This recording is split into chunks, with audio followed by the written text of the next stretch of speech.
Senator Paul Gavan, welcome to Changing Limerick, Changing Ireland. Thank you. You're welcome. Great to have you with us.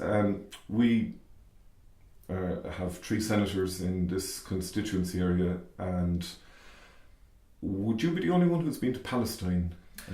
I suspect so, yeah, I suspect so. As you may know, our party have always had a strong affiliation with the Palestinian people. Okay, now our listeners might know what party you're with. We're going to make no presumptions Okay, so I'm a member of Sinn Féin. Okay. I was a trade union activist and trade union official for 10 years before that. And in my role as a trade unionist and in my role as a Republican, I've been a passionate supporter of the Palestinian cause. It's a cause that I think resonates with the Irish people because of our shared history of occupation and struggle. And I was invited out by a prisoner support group called Adamir to highlight the plight of Palestinian prisoners and indeed the injustice of occupied Palestine. Okay. You say about our experience of occupation, which we're all well aware of, 800 years of colonial rule. I was walking down the streets of Banjul, the Gambia, there a few years ago, and you had McCarthy Square. I wonder who he was named after. Allen Street, A-L-L-E-N. And then following the Irish people who joined the colonial conquest of Africa, you had missionaries going out for good or for bad. McCarthy, by the way, got beheaded by the Kumasi people in Ghana, present-day Ghana, for striking a little too far too quick. And I wasn't a bit sorry. He was a Munster man, by the way, like yourself. So let's not just make out that the Irish are all goody-goodies siding with anti-imperialists. Oh, I never would. I mean, we've got a very coloured history, as you know, in terms of, well, we've got many moments to be proud of. We've got moments of shame. Let's be clear about that. But our party is a party of the left. We always aspire to stand with the people and stand with the right causes. And to my mind, there's no doubt that the Palestinian cause is a just one and one that deserves our support. Just for people who are maybe young or tuning in to this and don't know much about Palestine, can you say what is Palestine? It's not a normal country in... No, it's not. It's an occupied state. It was originally occupied by agreement of the world powers after the Second World War. But at that point, there was still a portion of the country that was left for the Palestinian people. In 1967, the Israelis took over all of Palestine, and it's been occupied since. And when you see firsthand what an occupied country looks like, when you experience the checkpoints going into Ramallah, and you see what the Palestinians have to put up with on a daily basis, when you see the ritual humiliation of the Palestinian people, when you see military courts that imprison and put people away and use a language they don't even understand, it brings home firsthand just the overall injustice that continues to be meted out to the Palestinian people day by day. And my task is simple in whatever way I can to highlight that injustice and to spread the word and indeed to encourage people to support the Boycott, divestment and sanctions campaign.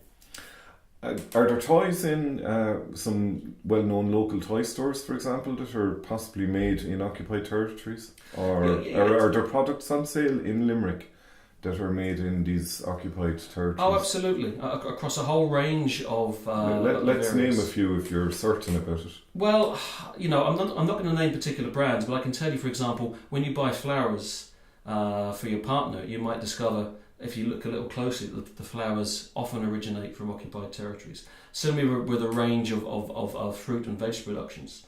And sorry for interrupting again, but it just, I suppose, to make it a conversation, is it a bit like people buying grain, or maybe I'm being stereotypical and very nationalistic in the history we were given in school, is it a bit like people in France buying grain or potatoes from Ireland when they were exported from here during the time of starvation? I'm not sure about that analogy, perhaps so, but I'd make an analogy more towards the South African issue. And the apartheid. Yeah, unfortunately I'm old enough to remember the Dunstall strikers. And whereas now, in the glow of history, everyone remembers them as heroes. At the time, I remember that they were actually vilified by large sections of the population here in Ireland. They were vilified certainly by the political class at the time. Don't forget, at the time, Enda Kenny, our Taoiseach, described Nelson Mandela as a terrorist. Yep. By the way, one of those Dunstall strikers, Karen, I think was her name, she became one of the one of the best known community workers in Kerry, a very effective community worker. So that's the career that change that activism led to for her. No, that's a fair point. And I mean, these people were heroes, let's be absolutely clear. But I remember at the time, I remember joining them on the picket line on one particular day and talking to them. And what they told me at the time was that apart from Sinn Féin and a few isolated people on the left, that really and truly they were left isolated. And that was the case. But getting back to my point, we know that the sanctions were effective against the apartheid South African state. And I would argue that in the same way we need to make sanctions more effective against the apartheid Israeli occupation of Palestine. Okay, that's kind of government level sanctions, but you're also calling, as others have, and NGOs among them if I'm not mistaken, for support for this what's it called? BDS, Boycott, Divestment and Sanctions. Boycott, Divestment and Sanctions, the three together. So divestment is don't be investing EU funds into research or That's whatever. Right. Okay. Would you also go so far as to have a cultural boycott of Israeli state-supported circuses, artists, bands who might be funded to come here? Yes, I would, because when you see the occupation at first hand, and you don't have to go there to understand how bad it is. The information is out there, and I'd urge you to seek it out. How bad was it? Like, what made you kind of sweat a bit or sit back and go? Well, when I met the family of Bilal Qayed, the hunger striker, when I understood that his mother hadn't been allowed to see him, when I met the daughter of another prisoner who hadn't seen her father in 9 years. What age was she? She was 30 years of age when I met her. Okay, so she hadn't seen her father since she was 21. Is she not allowed to make a visit? Well, they always make excuses to stop the visit. So no, in actual fact, she's not allowed. Most of the time, the visits are denied. It's an incredibly inhumane and cruel regime. When you see the military courts and you see a young Palestinian in court, and we were allowed to visit the court in fairness because we were on a diplomatic mission and we asked to see it, and you see that this guy can't understand what's being said because they insist on carrying out on Hebrew. And when you understand that so many Palestinian prisoners are held under what's called administrative detention, which we knew in this country as internment without trial. And that's what happens. And Bilal Qayed is a prime example. Here's a man who served this sentence, a 15-year sentence in full. And when it was over, the Israeli authorities said, you know what, we're not going to let you go. We're going to hold you. And he was so desperate he went on hunger strike. Thankfully, after I think it was 72 days of hunger strike, he did win the right to an agreed release date in December. But that's the lengths they've had to go to find any kind of justice. They really are people who are under huge oppression. Another example is, I spoke to a father whose son was murdered by the Israeli forces. The same forces then bulldozed his house. Bulldozed this man's house. He'd committed no crime whatsoever. And they refused to hand his body back. Okay, this programme will go out after the ploughing is over. There's going to be a lot of Caterpillar products up there for sale. You've got 2,000 workers marching in Lille in France saying don't shut down the Caterpillar factories. Yet Caterpillar, the company, helps the Israelis by providing the bulldozers that knock those houses. Yeah. So, we can talk fancy politics. Are you an activist or a politician? Are you naming and shaming, or are you there's a company, a huge concrete company in this country that I refuse to buy the blocks from my house, because they are helped to build that big wall. And I respect your decision to keep bombers out. And the good news is they've agreed finally, after international pressure, to pull out of Israel. So what's the name of that company then? 10 guesses. Oh gosh, I can't remember it. I know. They've got offices down the road here. Yeah, two experts, and here we go. Yeah, but look. Yeah, I mean, look. First of all, it's not about me. Okay, I'm a trade union activist who happens to have landed a job temporarily as a senator. What I'm kind of getting is, can people you're a senator, can ordinary people do something? Yeah, they can, absolutely. They can do a number of things.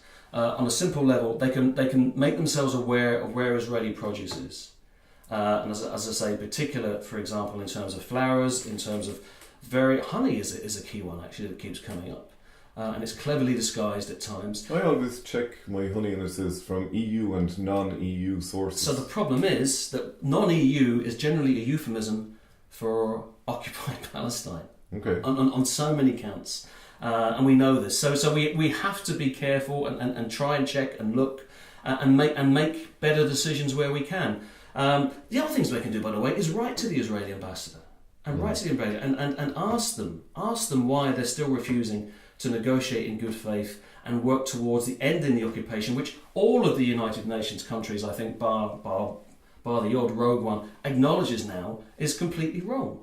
And yet the US government is just signing off on some mega billion deal to provide arms to the Israeli people. Let's be clear. The only reason why this injustice continues is because, regrettably, key Western powers, certainly the United States, but other countries here in the West as well, for all their talk, continue to give full financial and indeed military support to Israel.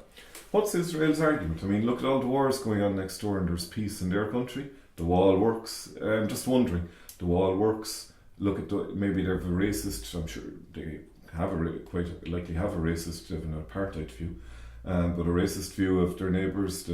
But in fairness, their neighbours are bombing each other to bits. So maybe the Israelis are doing something right, you could argue. Well, I wouldn't agree. What is their argument? Well, what is their justification? I wouldn't agree with what you've said in terms of the neighbours are bombing themselves to bits. I mean, I'm if you look what's happened to I'm those just wondering neighbours, what Israelis actually say themselves to... Well, they say that they're a beacon of liberalism, that they're a wonderful democratic state, and that they have no choice. And none of those points are true. You can see firsthand, as I did in Ramallah, that the Palestinians are second-class citizens living in an apartheid state. And did you meet any Jewish human rights activists who, you know... No, in fairness, it was a 2.5-day trip, so it was brief. It was brief, it was tight. I did visit Jerusalem and speak to Palestinians there who, for example, don't have a passport, not allowed a passport. They have a temporary work permit. If they leave the country for more than 2 years, they're prevented from coming back. This is how stark it is. But how can we challenge it when all the European Union countries are beginning to bend and break and destroy the rules set out for protection of refugees? I mean, we're building our own walls now. There's a wall here in Limerick there's quite a number of walls around Limerick separating people by class or whatever. You've got more walls in Belfast than there were during the Troubles, so-called Troubles. Hungary, Czech Republic. I admire you and your colleagues for going out there, but can you understand why some people might feel, it's hopeless, lads, it's far away, there's so much more going on, what can we do? We can do a lot. And the thing is, when you meet the Palestinians themselves, and you understand that there has been significant successes on the boycott, divestment and sanctions campaign, when there have been key companies that have agreed to pull out, key banks that have agreed to pull out, key European banks that have agreed to pull out all investments. When you hear the Israeli government themselves admit that this is a major strategic threat to them, this campaign. We know that it can win. And because, look, we know there's a history of struggle throughout this world, and despite all of the bad things that happen, we can have great victories. And you only have to look at South African people for all that I know they still have problems and struggles today, but they're so much better off because apartheid was defeated, and it was defeated via a worldwide campaign of boycott, divestment and sanctions. And there's no reason why we can't overcome this issue across the world today as well. And I take hope from the left and progressive movements across Europe right now who are calling out in terms of the refugee crisis, for example. And let's face it, the West has caused that crisis and has called for the doors to be opened. And indeed, the Sinn Féin position on this is very clear. Look, we've a wide variety of listeners. Some might say to you, Saudi Arabia, they're the cause of it. Why wouldn't they let them in? I mean, how many refugees have been accepted? How many fellow Muslim refugees have been accepted into Saudi Arabia? Now, what is it? Because Saudi Arabia is a monarchy. They're still nice people, aren't they? Well, I don't like to generalise in terms of countries being nice people or bad people, but I do know that the Saudi regime is particularly appalling, one of the worst regimes in the world, and we also know it's backed to the hilt by America in particular and some of the key Western countries. In stark contrast to the poor people in Syria and Iraq who've literally been bombed and driven out of their country, often by Western bombs and Western military as well, by the way. So look, we have to do what we can, and we have to do it because ultimately, what kind of world do we want our children to grow up in?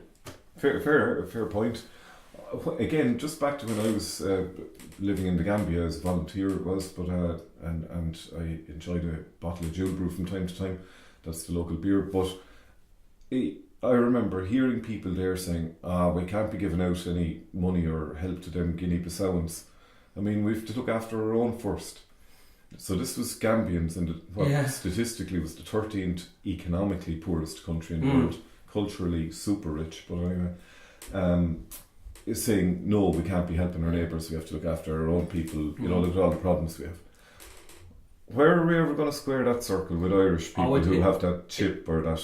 It's easily squared, isn't it? Because I don't know a single family in this country that doesn't have a relation living in America or living in Britain. That's where my parents had to go because they couldn't get work. We have generally had to export our own people right the way across the world, so we should understand better than anyone what it's like to be an economic refugee, for example. So, it's easy to square the circle. And by the way, when we have people come into this country, and I met some earlier today in our office, they make a huge contribution to our economy. And we need that contribution. We need an influx of good people who want to work hard in this country, and they need to be given a chance. We can't expect our folks, our in-laws, to be treated and welcomed while we close the doors to other people ourselves. It doesn't make sense, does it? We're better than that, I think. I hope so. We haven't been fully tested because we can't float Ireland down to the Mediterranean to but it would be nice if the government actually even lived up to their own initial plan, which is particularly poor. But to date, they've let in very few refugees. We've heard them talk the talk, but actually very few people have come in. Yeah, extraordinarily few. It's shameful. It's absolutely shameful. At the same time, by the way, our Foreign Affairs Minister is out in America saying it's about time we sorted out the illegal status of our people out there. How do you square that? And look, the government was this week in New York chairing a UN refugee debate. There's an irony, isn't it? So look, the point is this: we must try and do the right thing because of our own history, but also because it makes good sense. These people are in desperate trouble. They deserve our help. And when we give them our help, they can become great constructive citizens and help build a new economy here. And God knows we need that as well. Yeah, very good. Just a little about yourself, Paul. Sure. You're a senator. How did that come about? Quite by surprise, to be honest with you. I've been a trade union official for 10 years with SIPTU, working hard to try and organise workers. There's a Labour panel, as you know, in the Senate, and I've been a member of Sinn Féin for that time. And basically, the party approached me and said, look, would you consider running for the Labour panel? I said, yeah, no problem. To my surprise, I was selected by the party. And luckily enough, we had enough councillors just to get me squeezed in. So that's how. You're quite modest. What are your? I won't go into your accomplishments just now, but let's talk about the future. Your ambitions as a senator. My ambitions for whatever time I'm in here are to try and develop good policy and good legislation with a particular emphasis on workers' rights and international justice. Very good. Before we began recording, you said that a lot of people still don't know what Sinn Féin is about. The risk of being cheeky, how are they going to find out about it when you're off sauntering around the world finding out about international conflicts and holidaying in Palestine? Well, it was a 2.5-day visit. It was sponsored by the Palestinian support organisation. So you don't see, some parties don't send anyone abroad. They just concentrate on constituents. If you want to get the Sinn Féin brand out there, shouldn't you be knocking on doors and looking after our own first? Well, we're doing that, and we have a constituency clinic here now in Denmark Street in Limerick, which is open 5 days a week, and we try and help and support our people all the time. But we're not an insular party. We're part of an international movement of the left for progress, for democracy, for building a better country and building a better world. So, of course, we're going to exchange and work with people. And, we know that when we needed support internationally, it came from key parts of the world, like the ANC in South Africa, like the people and the government of Cuba. So of course we're going to replicate that and give them our support as well. It's part of what a progressive party should be. Thanks very much, Paul. We're in the offices, the Sinn Féin offices in Denmark Street. That's it, 36 Denmark Street. It's a brand new office, and we're here to support and help the people, and anyone is welcome to come in and talk to us on any day. Very good. Thank you, Paul. Thank you.